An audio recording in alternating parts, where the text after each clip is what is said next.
As the energy crisis grows, and as we realize how important rail travel is, we'll see a renaissance of the rail system in this country. We have a good interstate highway system now. Next, we're going to have an interstate of the rails. Representative Ralph Regula at the opening of a new Amtrak station built under the Standard Stations program in Canton, Ohio, 1978. 12 years later in 1990, train service to Canton was discontinued, and the station was the first of its generation to be abandoned. The rest of the stations built in the program, praised for efficient, modern design, were derided as outdated, grim Amshacks.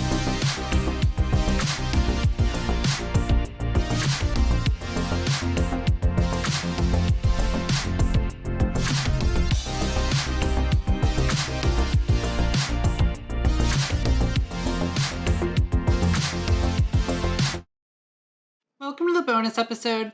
If you're here, thanks for subscribing to the Patreon, or thanks to your friend for subscribing to the Patreon and sharing the link with you.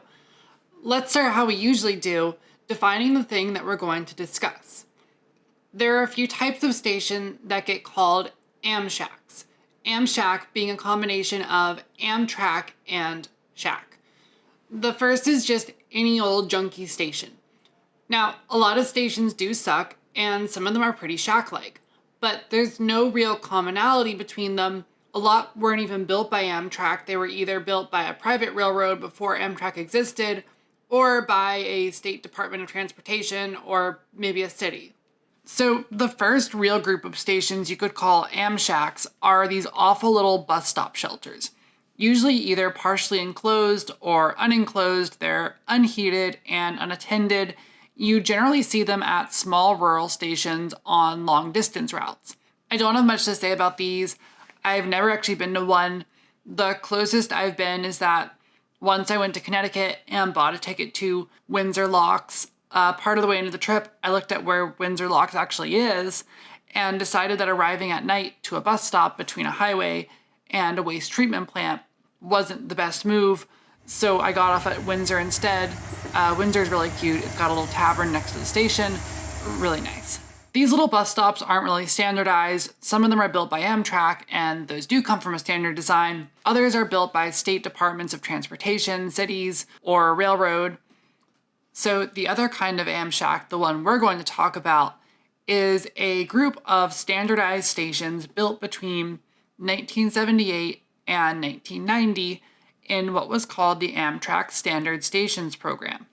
All right, I'm trying to better integrate Washburn into these videos, so I'm going to just dive right in and we're going to learn about these stations.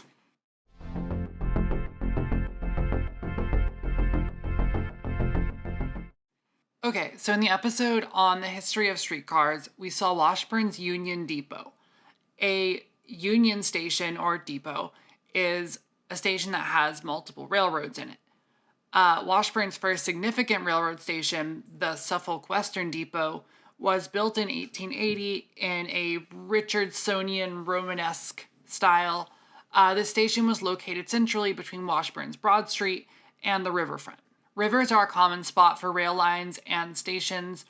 If you build your railroad along a river, it pretty much guarantees low grades. Trains don't like hills.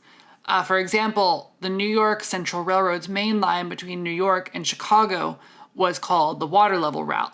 It followed the Hudson River out of New York and then rivers through upstate New York until it reached the Great Lakes. Amtrak's Lake Shore Limited follows that route now. So the first depot in Washburn burnt down in 1905.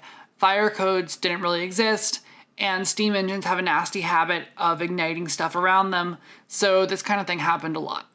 On the same spot as the Suffolk Western Depot, the major railroads that went into Washburn, headed by the Chicago, Kenosha, Madison, and Washburn Railroad, got together and built Washburn Union Depot, which opened in 1907. I wanted to do a talk about the architecture of the station, but since I'm using a factory asset from the workshop, it doesn't really make a lot of sense as a train station in the early 1900s. More early 20th century American train stations, please. Anyways, it's a large multi-story brick structure with a clock tower. There's also a large glass and ironwork train shed covering the platforms behind the station head house. Quick definition for the folks that aren't cursed with train brain. The head house is the part of a station that doesn't have tracks or platforms. A lot of times, head house can be used interchangeably with the word station, but sometimes it's important to be specific on what we're talking about. For example, if the head house is demolished, then the train station's still functional. It has its platforms and tracks. It just sucks to wait there now. Washburn Union Depot operated for a few decades with relatively high traffic. Washburn was an industrial city well connected to other cities in the Midwest. American railroads, Americans in general, were horrible at maintaining their assets though. As traffic decreased in the post-war era, station maintenance began to slip. Stations were a bit rough already, but the heavy wartime traffic followed by neglect in the 1950s really took its toll on the structures. First to go in Washburn was the train shed. The ironwork was rusting and many of the glass panes were broken. The entire structure sagged and threatened to collapse under the next snowstorm. So the shed was demolished in 1954 and smaller platform canopies were put up and operations continued.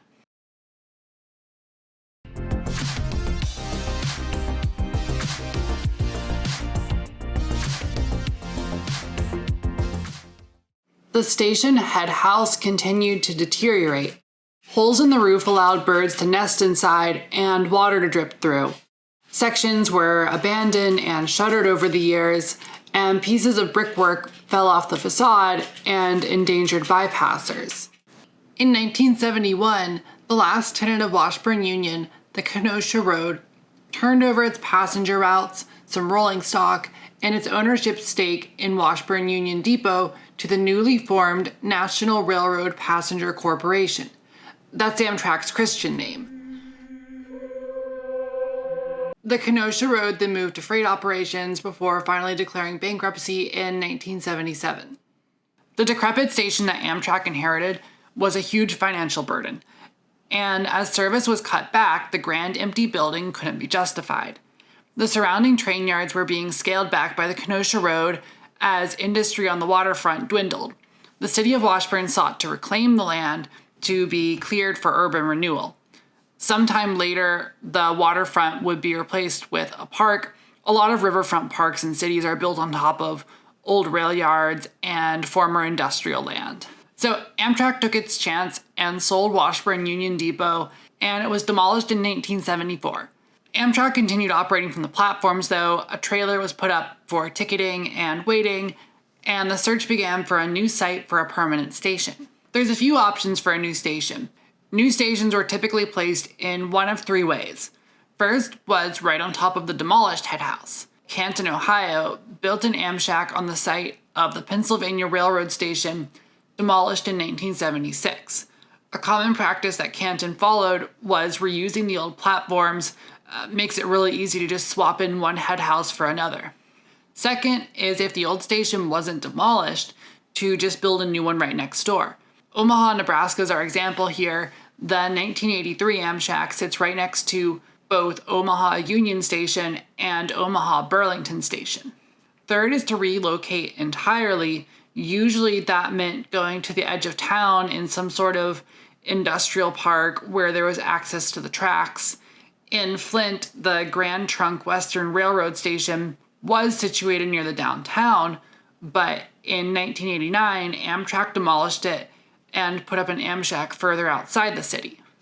So our location for Washburn's new station was chosen where a local station had been sited up until the 1950s in a kind of mixed industrial residential area sort of on the outskirts of town. So with the land ready, this is where the Amtrak Standard Stations program, our beloved Amshacks, comes in. The Standard Stations program was designed to provide Amtrak with a solution for new stations in cities across the country. First and foremost, it sought to be cost-effective. By limiting to just 5 pre-made designs, Amtrak would save on planning new stations.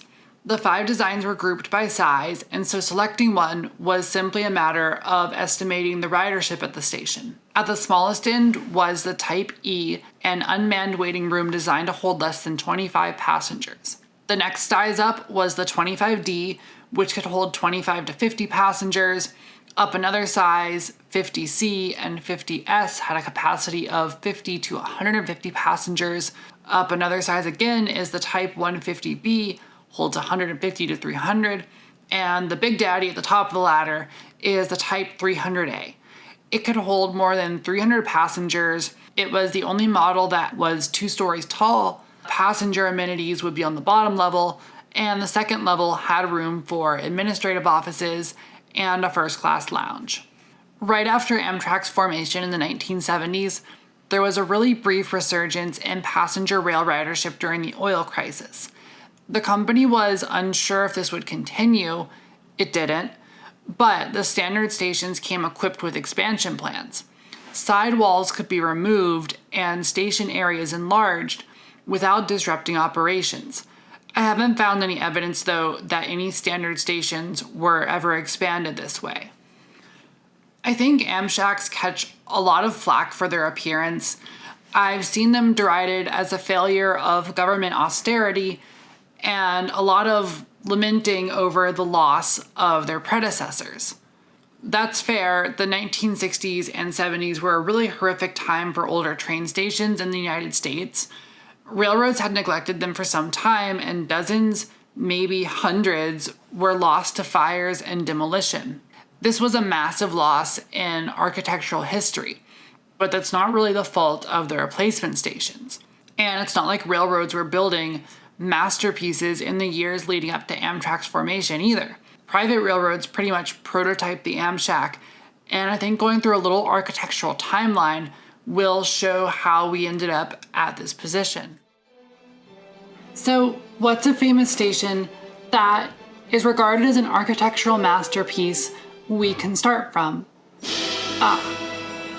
Right.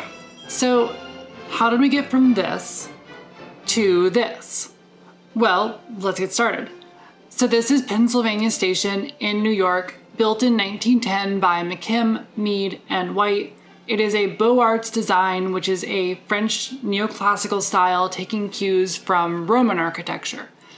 Penn Station in particular is inspired by the Baths of Diocletian in Rome. 1919, Jacksonville, Florida Union Terminal. Also a neoclassical design, it took heavy inspiration from Penn Station. 1925, Baton Rouge, Louisiana, the Yazoo and Mississippi Valley Railroad Station, another neoclassical design, although this time a little simpler, it's clad in brick. 1927, Erie, Pennsylvania Union Station.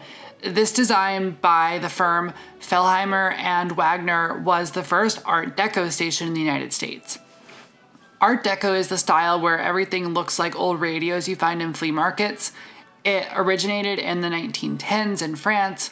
Art Deco is a little bit simpler than neoclassical design. It has cleaner lines and uses industrial materials like steel and concrete. Fellheimer and Wagner would go on to design a bunch of Art Deco stations, including South Bend, Indiana, Buffalo, New York, and the peak of Art Deco extravagance, the Cincinnati Union Terminal. So fast forward 1935, Newark Penn Station, Newark, not New York, Newark, New Jersey. This is another McKim, Mead, and White. It's a mix of neoclassical and Art Deco design. The next big change after Art Deco comes in 1944. The Chicago, Burlington, and Quincy Railroad built a new station in Burlington, Iowa. It was built in the streamlined modern style, that's modern with an E on the end, not modern. Streamlined modern evolved out of Art Deco. It emphasizes simple materials, long horizontal forms, white or subdued colors, and flat roofs. This is where we first see the flat overhanging roof. Burlington is probably the earliest station where we can really trace a lineage directly to the standard stations program. Modern didn't last long before it just became modern. Modern architecture is the one that fascist college students create YouTube channels to rant about. You've probably heard of it. In 1950, a Modernist station was opened in Toledo, Ohio, and same with New Orleans in 1954. Let's pause on New Orleans for a second so we can observe another trend that's occurring. Stations are shrinking. In the 1950s, New Orleans was a city of nearly 600,000. Now compare this new station to the 1919 Jacksonville station. At the time, Jacksonville had a population of under 100,000. I did some rough Google Earth measurements on each station, and New Orleans Union has about half the footprint of Jacksonville station. Not only that, but this station in New Orleans was replacing 5 prior stations. So it's kind of evident at this point that railroads are scaling back. Ridership is already way down in the post-war era. This trend starts to accelerate. Here's the Houston, Texas Southern Pacific Station, built in 1959. It was built after the railroad's Grand Central Station, not the Grand Central, just a Grand Central, was demolished to build a post office. This station is sort of the prototype for Amshacks. It's small, squat, modern design with floor-to-ceiling windows and a flat overhanging roof. So now we're sort of entering the era of crappy replacement stations. 1962, the Southern Railway abandoned its depot in downtown Charlotte, North Carolina, and moved to a smaller mid-century modern-style station outside of town alongside a rail yard. The station was built quickly using precast concrete, similar to how Amshacks would be built. Another feature of the Charlotte station that we'll see in Amshacks is the clerestory windows lining the top of the ceiling. A couple other small, cost-efficient modern stations were built in this era. 1963, St. Petersburg, Florida, has really strong Amshack vibes. 1969, Penn Central built Metro Park in New Jersey, which looks almost exactly like an Amshack design. It's actually a decent little station too. I used to commute there for work. They have these goofy murals in the stairwells where the NJ Transit train and the Acela Express are posed next to each other like brothers in arms, or like those friendship posters that China and the Soviet Union made with the cute gay couple where they start a family. Anyway, in 1972, Amtrak built its first station in Cincinnati, which strongly resembles the low-slung modern designs of the 1960s. Then another new station design was shared between Jacksonville, Florida, and Richmond, Virginia, when new stations were built in 1974 and 1975 respectively. I guess that introduced Amtrak to the idea of shared designs to save costs. So by now you can see the influence that previous stations had on the standard stations program. Amshacks were modernist designs with origins in Burlington, Iowa, iterating on the mid-century modern stations like Charlotte and Houston, and similar to their immediate predecessors, the modernist stations in St. Pete and Metro Park. Each design was boxy, with the entire station contained in a single rectangular footprint, except for small entryways outside the main building. Exterior walls were precast textured concrete panels or brick walls. Floor-to-ceiling windows broke up the exterior and allowed natural light to spill inside. Walls were often beveled at the top, and stations were ringed by windows at the ceiling level to give the impression that the signature overhanging bronzed metal roofs were floating. Overhanging roofs are a common feature in modernist design. In the standard stations, they were also intended to provide a built-in waiting area for passengers protected from the elements. Another important aspect of the standard stations program was establishing a modern brand identity. Amtrak wanted to brand itself as a fresh take on passenger rail. A lot of early Amtrak takes after airlines. New Amfleet coaches were given cylindrical streamlined shapes modeled after airliner fuselages. Stewardess uniforms took after flight attendants. Amshack interiors were designed to look like airport gates. Interiors were kept simple and efficient, decorated with modern furniture, including chairs designed by Herman Miller and Knoll, replacing traditional heavy wooden benches. The interior walls were left bare and unfinished, believing that the materials themselves had a quality appearance that required no further ornamentation. Admittedly, an airport gate is not necessarily a good experience, and it's worse when the airport is actually a tiny building on the edge of town without restaurants, newsstands, or other amenities. So, like I said, Amshacks have been given kind of a bad rap. They were built to be efficient, and modern design isn't everyone's cup of tea, but the designs were very intentional. Thought went into each part of the station to give it utility and to try and provide a decent experience quickly and affordably.